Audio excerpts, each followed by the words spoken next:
안녕하십니까. 오늘은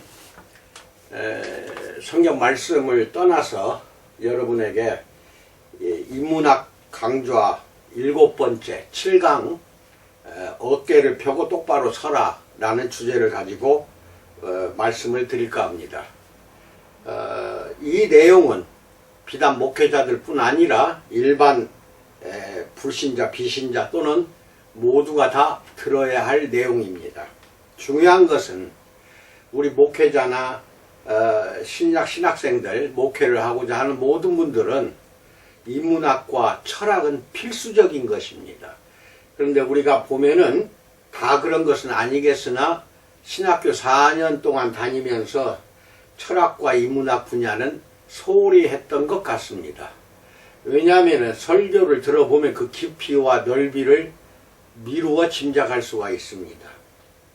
인문학과 철학에 정통하신 분들은, 그리고 이제 신학을 마스터하신 목사들은 설교 깊이가 자연히 녹아 있습니다. 그래서 지금도 늦지는 않았으니까 우리 목회자들과 신학생들은 인문학 공부도 하시고 철학 공부도 좀 하시라는 뜻에서 오늘 인문학 강좌 7강 어깨를 펴고 똑바로 서라 라는 말씀을 가지고 여러분에게 이 내용을 말씀드릴 터인데, 내용 중에서 중요한 것은 일반 설교의 예화 또는 설교에 추가로 집어넣어서 활용해 주시기 바랍니다. 첫 번째, 바닷가재들의 영역 다툼에 대해서 알아봅니다.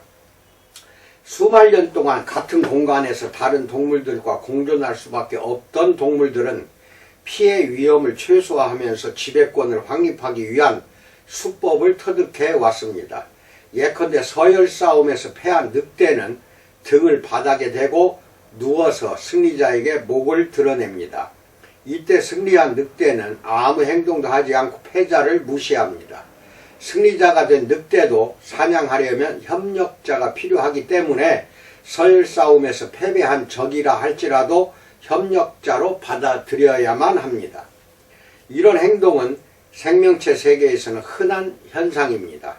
턱수염 도마뱀들은 사회성이 뛰어나서 서로 앞발을 흔들며 평화롭게 지내고 싶은 마음을 표현합니다. 돌고래는 사냥하는 동안이나 흥분 상태가 지속되는 동안에는 특별한 음파를 내보내 경고함으로써 혹시 모를 충돌 가능성을 억제합니다. 바다 밑바닥을 헤집고 다니는 바닷가재도 예외는 아닙니다. 바닷가재 수십 마리를 잡아 한 곳에 모아 놓으면 바닷가재가 서열을 결정하는 의식과 기법을 관찰할 수 있습니다. 바닷가재는 먼저 새로운 지역을 탐색합니다. 세세한 지형을 파악해 피신처로 가장 적합한 곳을 찾아내기 위한 과정입니다. 이런 식으로 바닷가재는 새로운 지역에 대해 많은 것을 학습하고 머릿속에 기억해 둡니다. 보금자리 주변에서 서성대는 바닷가재를 자극하면 재빨리 보금자리로 돌아가 숨습니다. 보금자리에서 멀리 떨어진 바닷가재를 자극하면 어떻게 될까요? 가장 가까이 있는 피신처로 달아납니다. 그 피신처는 과거에 확인하고 기억해 둔 곳입니다. 바닷가재에게는 천적과 자연의 여러 위협으로부터 안전하게 휴식할 수 있는 의시처가 필요합니다. 게다가 바닷가재는 성장하기 위해 탈각 과정을 거쳐야만 합니다. 즉 단단한 껍데기를 벗어야 한다는 뜻입니다. 새로운 껍데기가 만들어지는 동안 바닷가재의 부드러운 몸이 외부 환경에 아무런 보호장치 없이 노출됩니다. 이때 바위 및 틈새는 바닷가재에게 훌륭한 보금자리가 됩니다. 벗은 껍데기와 폐기물로 입구를 막을 수 있는 곳이라면 더할 나위 없이 좋습니다. 새로운 껍데기가 만들어질 때까지 바닷가재가 아늑하게 지낼 수 있기 때문입니다. 하지만 어느 지역이든 최상급 보금자리는 극소수에 불과합니다. 매우 드물 만큼 가치가 큽니다. 다른 모든 바닷가재도 그런 곳을 찾아 헤매기 때문입니다. 좋은 의신처를 찾아 탐험하는 바닷가재들은 결국 서로 마주칩니다. 학자들은 외톨이로 자란 바닷가재도 다른 바닷가재와 마주쳤을 때 어떻게 행동해야 하는지를 본능적으로 알고 있다는 것을 발견했습니다. 방어와 공격을 위한 복잡한 행동이 바닷가재의 신경계에 심겨 있다는 것입니다. 바닷가재들은 권투선수처럼 상대방 주변을 빙빙 돌기 시작합니다. 집게발을 크게 벌려 앞뒤로 흔들면서 상대방 동태를 살핍니다. 그러면서 눈 밑에 있는 분출 기관을 통해 상대에게 특별한 액체를 뿌립니다. 그 액체에는 자신의 몸짓과 성별, 건강과 감정을 상대에게 전달하는 화학물질이 들어있습니다. 때때로 바닷가재는 상대방 집게발이 자기 것보다 훨씬 크면 싸우지 않고 물러서기도 합니다. 분출된 액체의 화학물질 정보도 작고 약한 바닷가재를 물러서게 만듭니다. 압도적인 힘의 차이로 큰 충돌 없이 분쟁이 마무리되는 경우는 비교적 평화로운 1단계 분쟁입니다. 하지만 몸짓과 능력이 엇비슷하거나 분출된 액체에 충분한 정보가 담겨있지 않으면 2단계 분쟁으로 넘어갑니다. 한 녀석이 더듬이를 미친듯이 휘젓고 집게발을 아래로 접으며 다가서면 상대는 잠시 뒤로 물러섭니다. 하지만 곧바로 앞으로 나아가며 반격을 시도하면 이번에는 선공을 날린 녀석이 뒤로 물러섭니다. 이런 실랑이를 서너 차례 반복하다가 둘 중 겁 많은 녀석이 꼬리를 획 돌려 뒷걸음질로 자리를 뜹니다. 도망친 녀석은 좀 더 약한 상대를 만나기를 바라며 다른 곳에서 행운을 시험합니다. 만약 어느 쪽도 물러서지 않고 팽팽하게 대치할 경우 3단계 분쟁으로 넘어갑니다. 이번에는 진짜 전투가 벌어집니다. 3단계 분쟁에서는 바닷가재들을 격분하여 포악하게 상대를 향해 진격합니다. 집게발을 쭉 뻗고 전투를 시작하면서 상대를 뒤집으려고 시도합니다. 뒤집힌 바닷가재는 자칫하면 치명적인 타격을 입을 수 있다는 생각에 대체로 싸움을 포기하고 전쟁터를 떠납니다. 어느 쪽도 상대를 뒤집지 못하거나 뒤집힌 녀석이 싸움을 포기하지 않으면 바닷가재의 충돌은 4단계 분쟁으로 넘어갑니다. 이 4단계는 무척 위험하므로 함부로 시작할 만한 단계가 아닙니다. 적어도 한 녀석은 어쩌면 두 녀석 모두 치명적인 상처를 입을 가능성이 큽니다. 두 바닷가재는 빠른 속도로 서로에게 접근합니다. 집게발을 크게 벌리고 상대 다리나 더듬이 혹은 눈자루같이 튀어나온 부분이나 약한 부분을 움켜잡으려고 합니다. 상대방을 움켜잡는 데 성공하면 잽싸게 뒤로 물러서며 집게발로 그 기관을 뜯어내려고 합니다. 분쟁이 이 단계에 이르면 승자와 패자가 명확히 갈립니다. 패자는 거의 살아남을 수 없습니다. 특히 패자가 승자 영역에서 빠져나오지 못하면 처절한 응징을 당하고 맙니다. 싸움에서 패배한 바닷가재는 더 싸우려 들지 않습니다. 싸우는 동안 보여준 패기 넘치는 공격성은 사라지고 다른 적은 물론 예전에 이겨본 적하고도 싸우려고 하지 않습니다. 패배한 경쟁자는 자신감을 완전히 잃게 됩니다. 그런 상태가 며칠씩 지속되기도 합니다. 특히 영역을 지배하던 바닷가재가 패배하면 그 바닷가재의 뇌 구조는 완전히 해체되어 약자에 적합한 새로운 뇌가 만들어집니다. 영역 지배자 시절의 뇌는 약자로 전락한 후의 상황을 감당할 수가 없습니다. 따라서 실질적으로 완전한 해체와 재형성 과정을 거쳐야 합니다. 사람을 잃거나 직장 혹은 사업에서 큰 실패를 겪은 후 고통스러운 변화를 경험한 사람이라면 영역의 지배자에서 패배자로 추락한 바닷가재의 상황을 이해할 수가 있을 것입니다. 두 번째, 패배와 승리의 신경화학에 대해서 알아봅니다. 뇌화학, 영어로는 brain chemistry라고 합니다. 즉 신경화학적 관점에서 패배한 바닷가재와 승리한 바닷가재는 크게 다릅니다. 이런 차이는 승리와 패배를 받아들이는 자세에서도 나타납니다. 바닷가재가 자신만만한 모습인가 아니면 위축된 모습인가는 신경세포의 교감을 조절하는 두 화학 물질인 세로토닌과 옥토파민 비율에 따라 결정됩니다. 승리하면 세로토닌 비율이 높아지고 패배하면 옥토파민 비율이 높아집니다. 세로토닌 수치가 높고 옥토파민 수치가 낮은 바닷가재는 자신감 넘치는 모습으로 으스대며 걷습니다. 도전을 받아도 움츠리거나 물러서지 않습니다. 실제로 세로토닌은 바닷가재의 몸을 유연하게 만듭니다. 유연한 바닷가재는 부속기관들을 쭉 뻗어 더 크고 무섭게 보일 수 있습니다. 방금 싸움에 패한 바닷가재에게 세로토닌을 주입하면 팔다리를 쭉 뻗으며 다시 승자에게 덤벼들어 예전보다 더 오래 더 치열하게 싸웁니다. 우울증 환자에게 처방되는 약물인 선택적 세로토닌 재흡수 억제제도 거의 똑같은 화학적 효과를 일으킵니다. 대표적인 우울증 치료제 프로작이 바닷가재의 행동을 활성화하는 데에도 효과를 발휘했습니다. 생명의 진화적 연관성을 보여주는 놀라운 실험 결과입니다. 세로토닌 수치가 높고 옥토파민 수치가 낮다는 것은 승리한 바닷가재의 특징입니다. 반대로 세로토닌 수치가 낮고 옥토파민 수치가 높은 바닷가재는 후줄근하고 무기력하고 위축된 모습을 보입니다. 길모퉁이에서 어슬렁대다 시비가 붙을 낌새가 보이면 불이 났게 도망칠 듯한 인상을 줍니다. 실제로 세로토닌과 옥토파민은 바닷가재가 달아나야 할 때 황급히 뒤로 물러서는 데 도움을 주는 꼬리 반응을 조절하기도 합니다.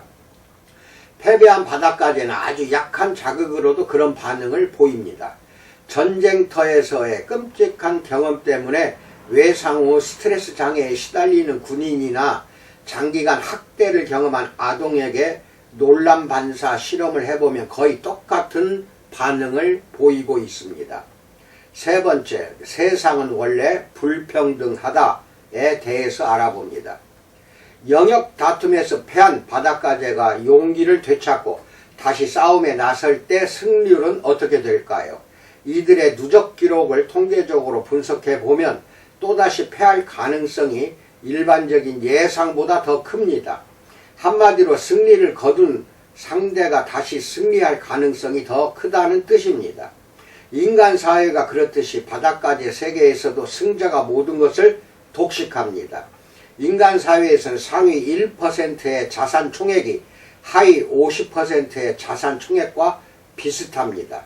상위 85명의 부자가 하위 35억 명의 재산을 모두 합한 액수만큼을 가지고 있다는 것입니다. 이처럼 잔혹하고 야만적인 분배 원칙이 경제 영역에만 적용되는 것은 아닙니다. 예를 들어 창의성이 필요한 영역에도 그대로 적용됩니다. 주요 과학 논문 대부분은 소수 과학자가 발표하고 극소수 음악인이 저작권료 대부분을 가져갑니다. 또한 몇 안 되는 작가의 책이 판매 부수의 대다수를 차지합니다. 미국에서 매년 150만 조의 책이 출간되는데 미국 예입니다. 그중 10만 부 이상 팔리는 책은 500종에 불과합니다. 클래식 음악계 사정은 더 심합니다. 요즘 오케스트라가 연주하는 곡 중 대다수는 단 4명의 작곡가, 즉 바흐, 베토벤, 모차르트, 차이코프스키 작품입니다. 바흐는 1000편이 넘는 작품을 남겨 그가 남긴 모든 악보를 손으로 옮겨 쓰려면 수십 년이 걸릴 정도이지만 자주 연주되는 작품은 극히 일부입니다. 다른 세 작곡가도 크게 다르지 않습니다. 결국 무수히 많은 클래식 음악 작곡가 중 소수의 작곡가가 쓴 작품, 그 중에서도 소수의 작품만이 전 세계 사람들이 즐겨 듣는 클래식 음악의 거의 전부를 차지합니다. 이 원칙을 뭐라고 하냐? 프라이스의 법칙이라고 말하며 그 뜻은 관련 업계 종사자 수의 제곱근에 해당하는 인원이 전체 생산성의 50%를 만들어낸다는 내용으로서 예컨대 전체 종사자 수가 100명이라면 그중 10명이 전체 생산량의 50%를 담당한다는 법칙이 프라이스의 법칙이라고도 하는데, 1963년 물리학자이자 과학사학자인 데릭 존 대 솔라 프라이스가 이 원칙이 과학에도 적용된다는 사실을 밝혀냈기 때문입니다. 세로축에는 사람의 수, 가로축에는 생산성이나 자원이 표시되는 L자 모양의 그래프로 표현합니다. 이와 관련된 기본적인 원칙은 훨씬 오래전에 발견되었습니다. 20세기 초 이탈리아 경제학자이자 사회학자인 빌프레도 파레토는 부의 분배에 이런 원칙이 적용된다는 사실을 발견했습니다. 이것을 파레토 분포라고 합니다. 즉 이탈리아 전체 부의 80%를 전체 인구의 20%가 소유하는 부의 분배 구조에서 발견한 법칙으로서 80대 20 법칙이라고도 합니다. 실제로 이런 불평등한 분배 원칙은 정부 형태를 막론하고 지금까지 연구된 모든 사회에 적용되는 듯합니다.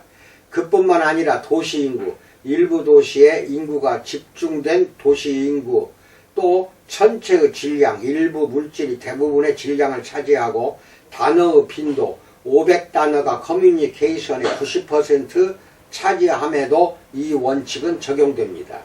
이 원칙은 간혹 마테우 원칙이라고도 불리는데 이것은 예수 그리스도의 가장 가혹한 가르침이라 여겨지는 무릇 있는 자는 받아 풍족하게 되고 없는 자는 그 있는 것까지 빼앗기리라 라는 마태복음 25장 29절에서 유래한 것입니다. 다시 신경질적인 바닷가재로 돌아가 봅시다. 바닷가재가 서로 상대를 시험하며 누가 약자이고 누가 강자인지 누가 널찍한 보금자리를 차지할지를 결정하는 데는 오랜 시간이 걸리지 않습니다. 그 결과로 형성된 서열 관계는 무척 안정적입니다. 서열 싸움에서 승패가 결정되면 승자는 더듬이를 위협적으로 치켜 세우고 패자는 모래를 뻐끔뻐끔 내뿜으며 사라집니다. 애초에 힘이 약한 바닷가재는 아예 서열 싸움에 끼어들지 않고 낮은 지위를 감수하는 대신 팔다리를 온전하게 지키는 쪽을 택합니다. 반면에 좋은 보금자리를 차지하고 안전하게 휴식을 취하며 편하게 배를 채우는 최상위 바닷가재는 틈만 나면 영역에 대한 지배권을 과시합니다. 매일 다른 바닷가재를 찾아다니며 보금자리에서 쫓아내는 심수를 부립니다. 그럼으로써 자신이 대장이라는 사실을 확인시켜 주는 것입니다. 네 번째, 모든 암컷을 독차지하는 우두머리 수컷에 대해서 알아봅니다. 암컷 바닷가재도 산란과 양육기간에는 치열하게 영역 다툼을 합니다. 하지만 그 전에 가장 강한 수컷을 찾아야 합니다.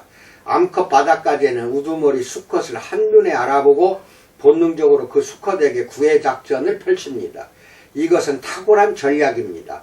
바닷가재뿐만 아니라 다른 동물의 암컷들도 이 전략을 사용합니다. 그렇다고 암컷 바닷가재들이 최고의 수컷을 직접 찾아다니는 것은 아닙니다.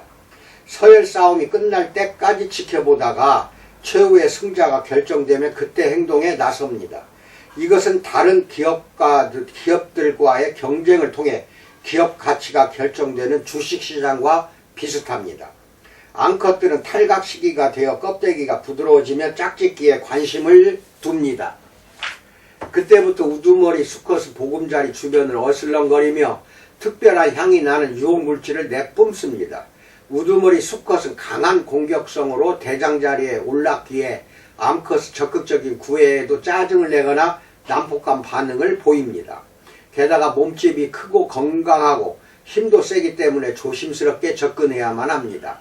신경이 온통 싸움으로 가 있는 그의 관심을 짝짓기로 돌리는 것이 쉬운 일은 아닙니다. 그런데 유혹 물질에는 우두머리 수컷을 온순하게 만드는 성분이 들어 있습니다.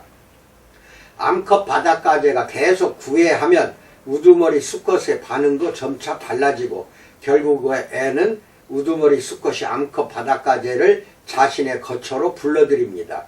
이들의 로맨스는 세계적인 베스트셀러, 그레이의 50가지 그림자 같은 소설이나 모든 사랑 이야기의 원형이라고 할 수 있는 판타지 영화 미녀와 야수와 다를 바가 없습니다.